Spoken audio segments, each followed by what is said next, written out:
नमस्कार दोस्तों, प्रेरक कहानियाँ में फिर से आपका स्वागत है। आज की हमारी कहानी है सामर्थ्य।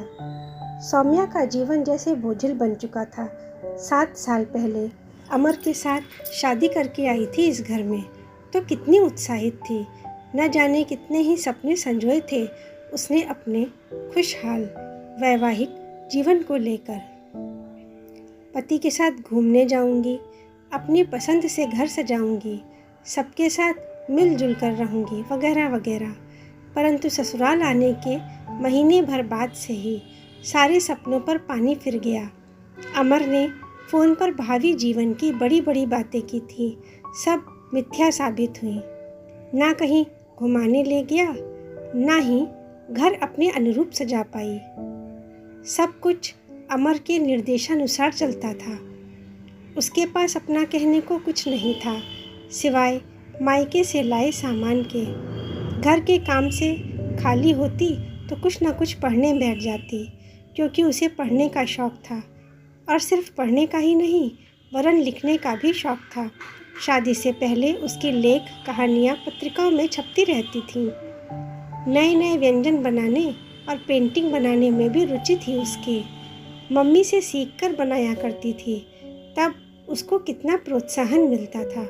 और शादी के बाद तो जीवन की दिशा ही बदल गई। जिम्मेदारियां बढ़ीं तो पढ़ाई लिखाई छूटने लगी। खाने में कुछ नया बनाने के लिए सास की अनुमति लेनी पड़ती, और बनाती भी तो सिर्फ कमियां ही गिनाई जाती। अतः उसने अपनी पसंद छोड़ दी। जो कहा जाता बना देती, जो बनता वही खा लेती। और अमर, जिसके साथ नए जीवन के सपने देखने थे, उसकी डांट फटकार के आगे प्रेम का कोई महत्व नहीं था। जरा जरा सी बात पर वह चिल्लाने लगता था। उसका कहा कोई काम ना हो तो बस सबके सामने ही बुरा भला बोलकर सौम्या के सम्मान को तार तार कर देता था। इस सब के बावजूद भी सौम्या किसी से कुछ न कहती, लेकिन अंदर ही अंदर घुटती रहती। शादी के पहले सोचती थी कि किसी स्कूल में नौकरी करूंगी ताकि घर संभालने में दिक्कत ना हो, लेकिन बाद में ऐसा न कर सकी। हिम्मत न जुटा पाई अकेले बाहर निकलने की। कई बार मन हुआ कि सब छोड़ छाड़ कर वापस अपने मायके चली जाए, पर संभव नहीं था। वह किसी को परेशान नहीं करना चाहती थी। फिर दोनों बच्चों को पिता के प्यार से वंचित कैसे रखती। बस यही सोचकर नहीं गई। मन में दबी ख्वाहिशें लिए बच्चों का भविष्य संवारने में लग गई। एक दिन कॉलेज की एक सहेली बरखा मिलने आई।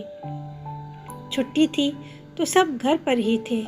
सास और अमर दोनों ने सामने ही दबी जुबान से सौम्या से नाराज़गी जताई कि बुलाने से पहले पूछना तो चाहिए था।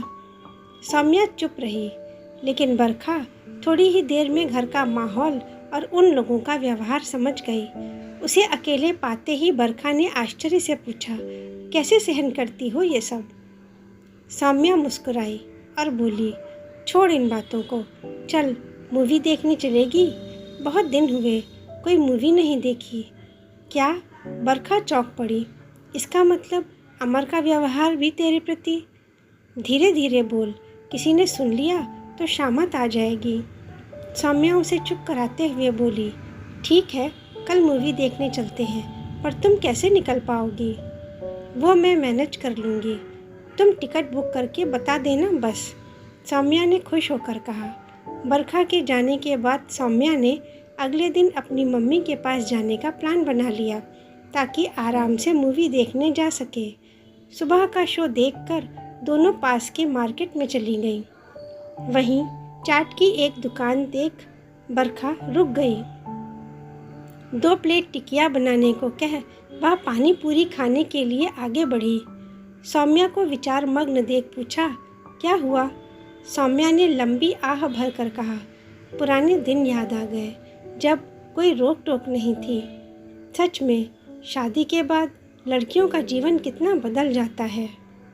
सबका नहीं, परंतु तुम्हें देखकर कह सकती हूँ,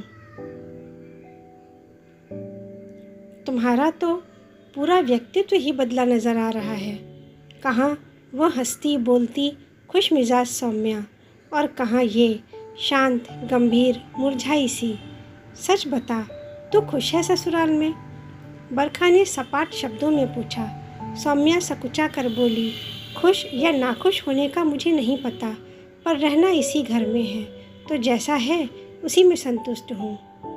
फिर बच्चों की परवरिश भी ठीक से कर पा रही हूँ। अब और क्या सोचूं अपने बारे में? तेरी ये सोच मैं नहीं मानती। आजकल लड़कियाँ अपने कैरियर और अच्छे जीवन के लिए लड़ रही हैं, और तू? खैर छोड़, ये बता, तू लिखती थी पहले, उसका क्या हुआ? इतने समय से बात नहीं हो पाई। मुझे लगा था अब तक तो तेरी किताब छप चुकी होगी। अरे कहाँ, यहाँ आकर सब बंद हो गया। लिखा तो बहुत कुछ, लेकिन बस अपनी डायरी तक सीमित है। अमर ने सहयोग ही नहीं दिया जो आगे बढ़ पाती। सौम्या दबे स्वर में बोली, सही कह रही हो। अगर पति का साथ और सहयोग मिल जाए तो औरत कुछ भी कर सकती है, पर तेरे साथ तो सब उल्टा पुल्टा है। पता नहीं इतने क्लेश और परेशानी में तू कैसे रह रही है। तूने छोड़ क्यों नहीं दिया? आजकल कुछ भी मुश्किल नहीं। बरखा खींच कर बोली, ये कहना आसान है पर करना आसान नहीं। घर छोड़कर निकली औरतों का जीवन आसान नहीं होता। किसी को सफलता मिलती है तो किसी की दुर्गति भी होती है। मुझ में ये सब सहन करने की शक्ति नहीं, क्योंकि मुझे नहीं पता बाहर निकली तो सफलता मिलेगी या दुर्गति। और सबसे अहम बात यह है कि मेरे इस निर्णय का असर बच्चों के कोमल मन पर भी पड़ेगा और भावी जीवन पर भी। अतः ये संभव नहीं। हाँ, आज तुझसे मिलकर जाने कैसे पर बहुत हिम्मत मिली है, तो तुझे वादा करती हूँ मैं फिर से लिखना शुरू करूँगी और यहीं रहकर अपने लिए एक नई राह खोजूँगी। ये हुई ना मेरी पहले वाली सौम्या जैसी बात। अब तू खुद अपने लिए निर्णय करना सीख। आत्मविश्वास और आत्मसम्मान के साथ जीना सीख। दृढ़ता के साथ कदम आगे बढ़ा, फिर कोई रोक नहीं सकता तुझे। मेरी मदद चाहिए तो बता देना, हाजिर हो जाऊंगी। कहते हुए बरखा ने उसका माथा चूम लिया। बिल्कुल, तेरी मदद चाहिए ही, क्योंकि तुझसे मिलने के बाद ही मुझ में इतनी हिम्मत आई है। इसलिए ये मेरा आदेश है कि इसी तरह आकर मिलती रहना। दोनों खिलखिला कर हंस पड़ी। पानी पूरी और टिकिया खाकर कॉलेज के दिन याद करती रही। घर लौटकर सौम्या बेहद खुश थी। उसने अपनी डायरी और कलर ब्रश निकाले, समय निकालकर लिखना शुरू कर दिया। अगले दिन बाजार से पेंटिंग का बाकी सामान खरीद लाई। उसके सपने, उसकी ख्वाहिशें रंग और शब्द बनकर कैनवस और कागज़ पर उतरने लगे। सास और अमर के गुस्से को नज़रअंदाज कर पहली बार अकेले कदम बाहर निकाले। अभी तक वह अमर का साथ चाहती थी, पर अब वह खुद अपने लिए सोचने लगी।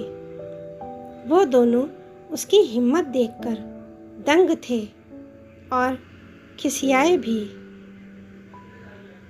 बच्चे जरूर खुश थे उसकी सफलता देख। उसकी मेहनत रंग लाई। जल्दी ही उसकी कहानियाँ, लेख पत्र पत्रिकाओं में प्रकाशित होने लगे। कई कहानियों पर उसे पुरस्कार भी मिले। अब वह खुश थी और हैरान भी कि अचानक इतनी हिम्मत उसमें कैसे आई। उसने खुद अपने लिए राह बना ली थी। अब उसी किसी के नाराज़ होने की ना तो परवाह थी ना डर। बरखा की बातों ने उसके सोए हुए सपनों को फिर जागृत कर दिया था। लगभग साल भर बाद ही उसने बरखा की मदद से अपनी पेंटिंग्स की एक प्रदर्शनी भी लगाई। प्रशंसा और शुभकामनाओं के साथ साथ उसकी कुछ पेंटिंग्स हाथों हाथ बिक गईं। वह समझ गई थी कि परिस्थिति और परिवार के सामने खुद को दबाकर उसने अपनी पहचान खो दी थी। अब उसे अपनी सामर्थ्य समझ आई थी। इसीलिए बिना बोले, बिना प्रतिवाद किए वह सफलता की ओर चल पड़ी थी, अपने अधूरे सपनों को पूरा करने। इस बार वो अकेली नहीं थी। बच्चे थे उसके साथ और उसे विश्वास था कि जल्दी ही अमर भी उसके सामर्थ्य को समझ पाएंगे। तो दोस्तों, कहानी कैसी लगी? पसंद आई है तो लाइक कर दीजिए और हमारे चैनल को सब्सक्राइब भी कर लीजिए। धन्यवाद।